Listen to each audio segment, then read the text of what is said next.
नमस्कार दोस्तों, मैं प्रवीण कुमार उज्ज्वल क्लासेस में एक बार फिर आप सभी का स्वागत करता हूं। तो मैं ऐसा करता हूं कि आप सभी बहुत अच्छे होंगे। देखिए, आज के वीडियो में हम लोग पढ़ने वाले हैं ब्लड के बारे में।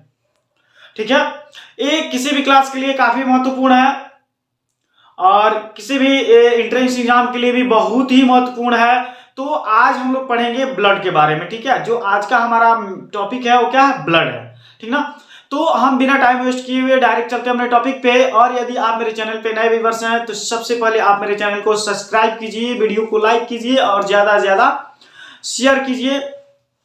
देखिए, जो आज का हमारा टॉपिक है वो ब्लड है। ठीक है, और ब्लड जो हम लोग के शरीर में फ्लो करता है, बहता है, आज हम लोग उसी के बारे में पढ़ने वाले हैं। ठीक है, देखिए, तो फर्स्ट टाइम हम बात करते हैं ब्लड की। ठीक है, तो ब्लड यानी जो ब्लड होता है इसका अध्ययन हम किसके अंतर्गत करेंगे, इसके बारे में हम जानेंगे। लेकिन इससे पहले देखिए, मैं बताता हूं यहां पे कि जो ब्लड है इसको उर्दू में लहू भी कहा जाता है। ठीक है, और हिंदी में क्या कहा जाता है? इसको रक्त कहा जाता है। और आप देख सकते हैं यहां पे इंग्लिश में लिखा हुआ है ब्लड। ठीक ना, तो ब्लड का अध्ययन हम किसके अंतर्गत करते हैं? तो सेरोलॉजी के अंतर्गत करते हैं। ब्लड का अध्ययन किसके अंतर्गत करते हैं? तो सेरोलॉजी के अंतर्गत करते हैं। सेरोलॉजी जिसको कहा जाता है, या आप इसको कह सकते हैं हिमेटोलॉजी, या इसको हिमेटोलॉजी।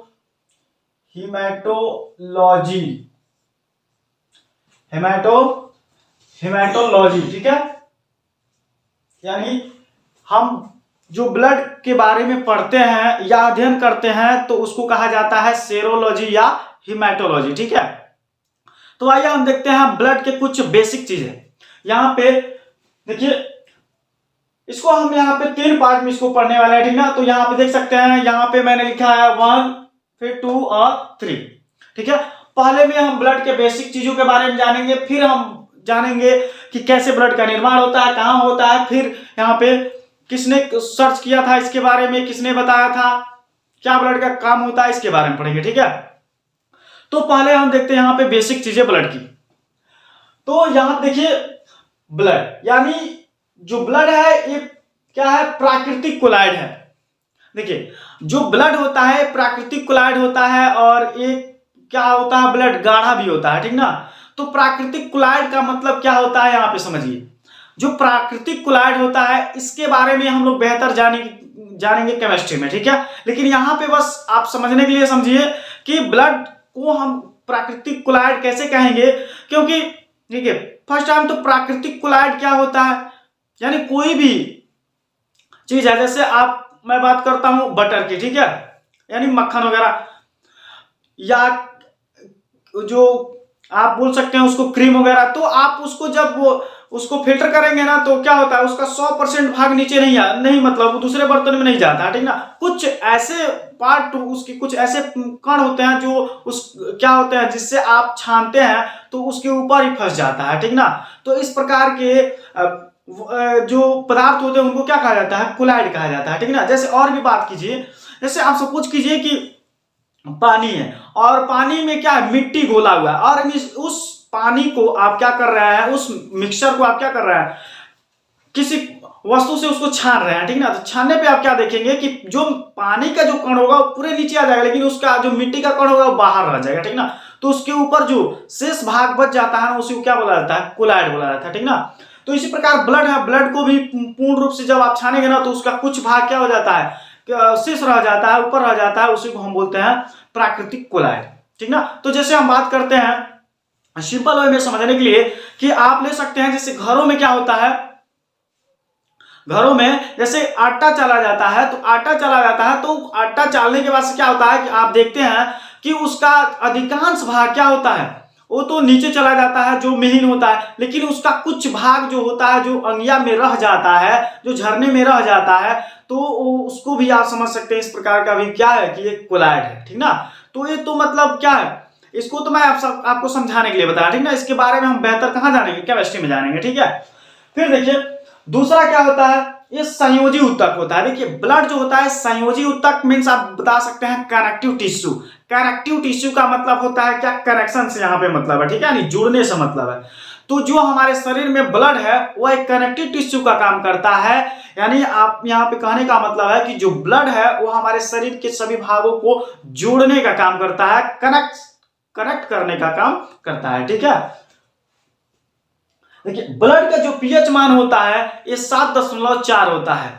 ब्लड का पीएच मान कितना होता है? 7.4। जो हमारे शरीर में ब्लड फ्लो कर रहा है ना, ये कितना होता है? 7.4 होता है। ठीक ना, एक बात समझिए यहाँ पे, तो जब पीएच मान इसका 7.4 होगा ना, तो जाहिर सी बात है कि ये किस माध्यम का होगा? क्षारीय माध्यम का होगा। जो ब्लड है हमारे शरीर में जो फ्लो कर रहा है उसका पीएच मान 7.4 है, और इस कौन सा माध्यम है? तो क्षारीय माध्यम है। ठीक है, फिर आप सोचते होंगे कैसे क्षारीय माध्यम है? तो देखिए क्या होता है, जब पीएच मान पढ़ा जाता है तो पीएच मान में जब देखिए 7 जो होता है ना, 7, अगर 7 से पीएच मान नीचे आता है तो वो क्या हो जाता है? अम्लीय नेचर का हो जाता है। ठीक है, और वही जब 7 से ऊपर जाता है ना तो क्षारीय माध्यम में हो जाता है, और जब एकदम एग्जैक्ट 7 पे आ जाता है तो न्यूट्रल हो जाता है। ठीक ना, तो आपको भी जानना है, देखिए ये काफी महत्वपूर्ण है, ये अक्सर एमसीक्यू में क्वेश्चन पूछे जाते हैं कि किसका मान 7 होता है, यानी किसका पीएच मान 7 होता है। तो देखिए जो जल पीते हैं ना उसका पीएच मान कितना होता है? 7 होता है। ठीक है, और जो हमारे शरीर का जो ब्लड है वो कितना होता है? 7.4 होता है। इसलिए इसको बोला जाता है कि जो ब्लड होता है क्षारीय नेचर का होता है। आपको कभी भी अगर देखिए, जैसे मान लीजिए कि आपके हाथ में कहीं कट वगैरह जाता है ना, तो आप वहां पे आप ब्लड को सकिंग करेंगे तो देखिएगा वो थोड़ा नमकीन टाइप लगेगा। ठीक है, तो ये ब्लड क्या होता है? इसका जो पीएच मान होता है 7.4 होता है। फिर देखिए अब बात करता है कि यहाँ पे क्या जो ब्लड होता है ये हमारे शरीर में कितना होता है। तो देखिए ब्लड जो होता है हमारे शरीर में 5.5 लीटर होता है। ठीक ना, यानी 5.5 लीटर होता है। ठीक है, यहाँ देखिए कुल भार का 7% होता है, यानी शरीर में, यानी शरीर का जितना भार है, मतलब आप मानिए कि 100% आप मान रहे हैं, तो 100% में 7% हमारे शरीर में क्या होता है? ब्लड होता है। ठीक ना, तो यही कह रहा है कि कुल शरीर का कुल भार जो होता है उसका 7% क्या होता है? ब्लड होता है। 7% क्या होता है? ब्लड होता है, यानी खून होता है। ठीक है, रक्त होता है। नेक्स्ट देखिए पुरुषों में 5.5 लीटर ब्लड होता है। ठीक ना, यानी जो पुरुष होते हैं उनमें ब्लड की मात्रा कितनी होती है? तो 5.5 लीटर होता है। यहीं पे अगर हम बात करें स्त्रियों में, तो स्त्रियों में 5 लीटर ब्लड होता है। ठीक ना, यानी स्त्रियों में जो ब्लड होता है वो आधा लीटर कम होता है। ठीक ना, फिर देखिए और देखिए जो ब्लड का कलर होता है किस कलर का होता है? लाल रंग का होता है। ठीक ना, यानी लाल कलर का होता है। यहाँ देखिए हम ऑलरेडी जो ब्लड हमने लिखा है वो रेड ही कलर से लिख दिया है। ठीक ना, फिर देखिए तो ये रही ब्लड की कुछ बेसिक चीजें। अब देखिए यहाँ पे हम पढ़ते हैं ब्लड का निर्माण कहाँ होता है। देखिए अब हम जानेंगे कि ब्लड का निर्माण कैसे होता है। देखिए पहले हम जानेंगे कि बच्चों में ब्लड का निर्माण कैसे होता है, और फिर वयस्क में ब्लड का निर्माण कैसे होता है, कहाँ होता है। ठीक ना, तो यहां देखिए जो बच्चों में ब्लड का निर्माण होता है, यानी जो भ्रूण की हम बात करते हैं, भ्रूण को इंग्लिश में क्या कहते हैं? इम्ब्रियो कहते हैं। क्या कहते हैं? इम्ब्रियो, इसको इम्ब्रियो कहते हैं। ठीक ना, भ्रूण को क्या कहते हैं? इम्ब्रियो कहते हैं। देखिए तो जब तक बच्चा 3 महीना का हो या 5 महीना का हो या 8 महीना का हो या 9 महीना का हो, तब तक उसको क्या बोलते हैं? हम भ्रूण बोलते हैं। ठीक ना, यानी जब तक वो मां के गर्भ में है बच्चा तब तक हम उसको भ्रूण ही बोलते हैं। जब वो पैदा हो जाता है, पैदा होने के बाद उसको बच्चा बोला जाता है। ठीक ना, तो वहां पे उसके अंदर कहां से, मतलब किसमें ब्लड का निर्माण होगा? तो देखिए उसके अंदर जो लीवर है ना, लीवर में होगा, लीवर के मेसोडर्म में होता है। ठीक ना, लीवर के मेसोडर्म में भ्रूण जो होता है, भ्रूण तो उसके अंदर क्या होता है? ब्लड का निर्माण होता है। अब हम बात करते हैं वयस्क में, यानी जो वयस्क होता है, तो वयस्क में ब्लड का निर्माण कहाँ होता है? तो उसके बोन मैरो में होता है। ठीक ना, बोन मैरो आप किसको कहते हैं? देखिए बोन मैरो जो आप चिकन वगैरह खाते हैं तो वहां पे देखते हैं अक्सर जो हड्डियां होती है, तो हड्डियों के बीच में कुछ गैप होता है, यानी खाली स्थान होता है। ठीक ना, या उसको आप देखते हैं वो क्या होता है? जो गैपिंग होता है, तो कैसे होता है, जैसे आप लोग देखिए, जैसे हम लोग का शरीर क्या है, तो हम लोग का शरीर यहाँ पे काफी मतलब अब स्ट्रांग हो गया है, ठीक ना। जो हमारी जो हाथ है ये क्या है, थोड़ा हार्ड हो चुका है, तो यहाँ पे हम इसको मोड़ेंगे तो मुड़ नहीं सकता है। क्यों? क्योंकि वहां पे भ्रूण की हम बात कर रहे थे, तो भ्रूण में क्या होता है, वहां पे तो बच्चों का हाथ एकदम नाजुक होता है, क्योंकि हड्डियां अभी एकदम नॉर्मल होती है, ठीक ना। इसलिए उनका निर्माण किस में हो रहा था, लीवर में हो रहा था ब्लड का, ठीक है। लेकिन वयस्क की बात करते हैं, तो वयस्क में क्या होता है, हड्डियों के बीच में जो खाली स्थान होता है, ठीक है, जिसको बोलते हैं बोन मैरो, तो यहाँ पे ये बोन मैरो में ब्लड का निर्माण होता है, ठीक है। यानी अस्थि मज्जा में, वयस्कों में ब्लड का निर्माण होता है। देखिए फिर बात करते हैं यहाँ पे कि ब्लड स्टोर कहाँ होता है, ठीक है। तो ब्लड स्टोर कहाँ होता है, तो ब्लड स्प्लीन में, यानी स्प्लीन यानी प्लीहा या तिल्ली में ब्लड क्या होता है, स्टोर होता है। तो कितने तो ये समझते हैं कि क्या होता है, ब्लड जो स्टोर होता है हार्ट में होता है। नहीं, ब्लड जो होता है वो हार्ट में स्टोर नहीं होता है। यदि अगर ब्लड हार्ट में स्टोर होगा तो क्या होगा, वो आदमी डेथ कर जाएगा, ठीक ना, उसको हार्ट अटैक आ जाएगा, वो डेथ कर जाएगा, ठीक है। लेकिन देखिए जो रियल है वो क्या है, जो ब्लड हमारे शरीर में स्टोर होता है कहाँ होता है, स्प्लीन में। कहाँ होता है, देखिए जो हमारा पेट है, पेट पूरा हमारा क्या होता है, खाली होता है, तभी हम भोजन करते हैं, तो क्या होता है, पूरा वो भोजन जाकर के हमारे पेट में स्टोर होता है, ठीक ना। तो उसके बगल में ही क्या होता है, ये स्प्लीन पाया जाता है। स्प्लीन को आप क्या बोलते हैं, प्लीहा बोलते हैं, या इसको तिल्ली भी बोला जाता है, ठीक ना। तो वहां पे ब्लड क्या होता है, स्टोर होता है। फिर देखिए ब्लड, इसको आप क्या बोल सकते हैं, स्प्लीन को कब्र भी बोला जाता है। स्प्लीन को क्या कहा जाता है, कब्र भी बोला जाता है, ठीक ना। अब देखिए जो स्प्लीन होता है क्या करता है, ये इसको बोला जाता है ब्लड बैंक। स्प्लीन को ब्लड बैंक भी बोला जाता है, और स्प्लीन को कब्रिस्तान भी बोला जाता है, ठीक ना। क्यों? क्योंकि यहाँ पे जो आरबीसी होता है, आरबीसी डेथ करने के बाद, मरने के बाद कहां चला जाता है, स्प्लीन में चला जाता है, यानी वो कब्रिस्तान में चला जाता है, वहां पे वो दफन हो जाता है, ठीक है। इसलिए इसको बोला जाता है कब्रिस्तान, ठीक है। फिर देखिए, फिर हम बात करते हैं यहाँ पे कोलेस्ट्रॉल। कोलेस्ट्रॉल का आप नाम सुने होंगे, देखिए बहुत ही डेंजर होता है। क्या होता है, जब ज्यादा हम वसा युक्त, यानी ज्यादा हम फैटी चीजों को खाते हैं, जैसे हम बात करें काजू बादाम, इन सारी चीजों को हम ज्यादा खाते हैं, तो वहां पे क्या होता है, ज्यादा वसा की मात्रा हो जाती है। और जो ब्लड वेसल्स होते हैं ना, उसमें क्या होता है, एक पीले कलर का एक पदार्थ जमने लगता है, और वो क्या होता है, ब्लड जब फ्लो करता है तो उस दौरान उसको उसके अंदर क्या है, अवरोधक का काम करता है, ठीक ना। तो जब वही क्या होता है, कोलेस्ट्रॉल वहां पे ज्यादा हो जाता है, पीले कलर का होता है, ठीक ना। और जब यही कोलेस्ट्रॉल वहां पे ब्लड वेसल्स में ज्यादा हो जाते हैं, तो ब्लड जब फ्लो करता है उस दौरान क्या होता है, पीड़ा होता है, यानी दर्द होता है। अब वही जब ज्यादा अवरोधक का काम करता है, तो कभी ज्यादा मतलब तेजी से ब्लड फ्लो करता है, तो सडनली उस समय क्या हो जाता है, हार्ट अटैक हो जाता है, आदमी इंसान मर जाता है, ठीक है, पेन की वजह से। तो ये देखिए, एक कोलेस्ट्रॉल यहाँ कितना होता है, 200 यहाँ पे ग्राम होता है, या डेसीलीटर होता है, ठीक ना। तो ज्यादातर यहाँ पे जो क्वेश्चन देता है उसमें तो 1 ग्राम ही देता है, ठीक ना। यहाँ पे वो क्या होता है, जो उसका जिसमें मापा जाता है उसको ऑलरेडी वो दे दिया रहता है, ठीक ना, यूनिट उसका दे दिया रहता है। देखिए हीमोग्लोबिन की बात करते हैं, तो हीमोग्लोबिन को हम HB से भी डिनोट कर सकते हैं, यानी HB, ठीक है। हीमोग्लोबिन यहाँ पे हम आयरन भी इसको कह रहे हैं, क्या, आयरन, हीमोग्लोबिन को आयरन। देखिए हीमोग्लोबिन की वजह से ही हमारा जो ब्लड होता है वो किस कलर का होता है, रेड कलर का होता है, ठीक ना। तो यहां देखिए ये मेल में कितना होता है, 14 ग्राम होता है, या 14 डेसीलीटर होता है। यहीं पे अगर हम फीमेल में बात करेंगे तो फीमेल में 13 ग्राम होता है, या 13 डेसीलीटर होता है, ठीक ना। तो देखिए आयरन की मात्रा जिसमें अधिक होगी उसमें ब्लड का फॉर्मेशन ज्यादा होगा, ठीक ना। तो आयरन की मात्रा किसमें है, पुरुष में आयरन की मात्रा ज्यादा होती है, जिसकी वजह से पुरुष क्या होता है, स्ट्रांग होता है स्त्रियों की अपेक्षा।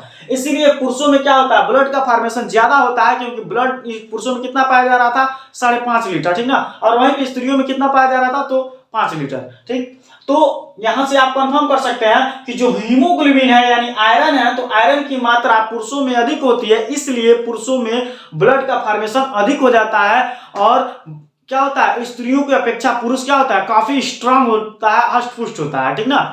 तो और यही फीमेल में देखिए 13 ग्राम होता है, यानी 13 डेसीलीटर होता है। क्यों? क्योंकि स्त्रियों में जो आयरन की मात्रा होती है वो कम होती है, ठीक ना। इसीलिए क्या होता है, स्त्रियों को चोट ज्यादा लगता है और पुरुषों को कम लगता है। देखिए पुरुष क्या है, 2-4 लाठी तो बर्दाश्त कर सकता है, लेकिन स्त्रियों को देखिए 1 लाठी पा जाएगी स्त्री, वहीं पे धाधे गिर जाएगी, ठीक है। यानी स्त्रियों में क्या होता है, सहनशीलता कम होता है, मतलब अब उसको चोट काफी तेज लगता है, ठीक है।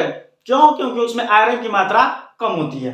तो यहाँ पे हुआ। अब हम यहाँ पे तीसरा देखते हैं। देखिए अब हम पढ़ेंगे यहाँ पे, देखिए रक्त परिसंचरण की खोज विलियम हार्वे ने की थी, ठीक ना। यानी रक्त के बारे में सबसे पहले किसने बताया था, तो विलियम हार्वे नामक वैज्ञानिक ने बताया था। तो यहाँ पे देखिए अब ब्लड के कार्य को देखते हैं, ठीक ना। तो ब्लड का पहला जो कार्य होता है क्या होता है, ताप नियंत्रण। यानी ब्लड का जो काम होता है क्या होता है, ताप नियंत्रण करता है। हमारे शरीर में जो ताप है, शरीर का जो ताप है उसको क्या करता है, नियंत्रण करने का काम करता है। तो देखिए जैसे जो बात होता है ब्लड प्रेशर की, तो क्या होता है कि हमारा शरीर क्या होता है, विलियम हार्वे ने बताया कि जब हमारे शरीर में ब्लड फ्लो करता है तो कितने के 120 की स्पीड में ब्लड फ्लो करता है, और फिर क्या होता है ये रिटर्न कितना की स्पीड से होता है, 80 की स्पीड से, ठीक ना। इसीलिए क्या लिखा जाता है, जो ब्लड प्रेशर होता है वो 120 से 120/80 लिखा जाता है, ठीक ना। तो ये हुआ। और देखिए और यहाँ पे देखिए जब हमारे शरीर में ब्लड फ्लो करता है तो हमारा शरीर क्या होता है, हीट रहता है, ठीक ना।